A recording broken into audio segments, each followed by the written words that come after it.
शीशा के दिल पे बेवफा पत्थर चलैलू तू। शीशा के दिल पे बेवफा पत्थर चलैलू तू। इतने बताता हमके, इतने बताता हमके काहे भूलैलू तू।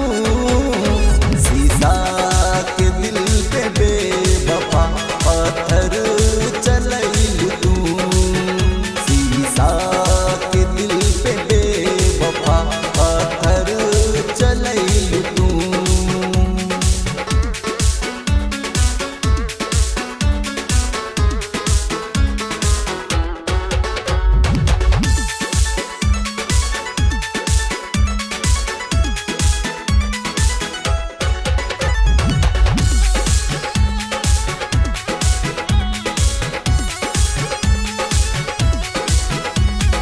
तोहरा के मानत रहनी हम आपन नसीब हो।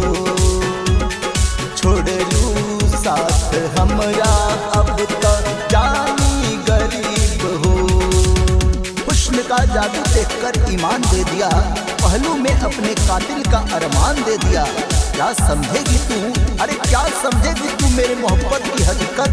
जा बेवफा तुझको तो अपनी जान दे दिया। तोहरा के मानत रहनी हम आपन नसीब हो।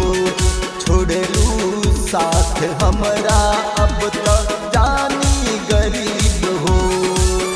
केकरा से कहीं हमके, केकरा से कहीं हमके पागल बनैलू तू।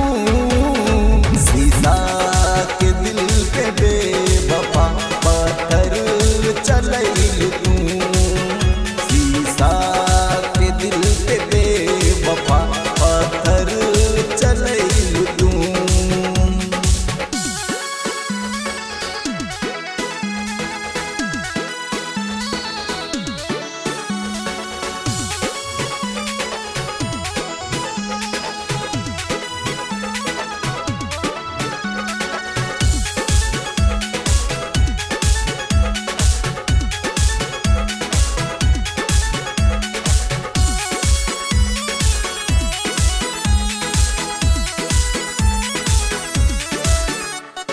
हाकिम के तू दिहलू गम दुखवा हजार हो।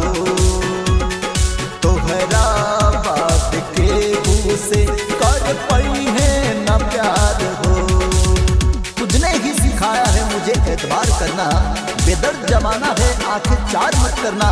हाकिम को, अरे हाकिम को सबक मिल गया तुझसे ही बेवफा, अब जिंदगी में किसी से कभी प्यार न करना। हाकिम के तू दिहलू गम दुखवा हजार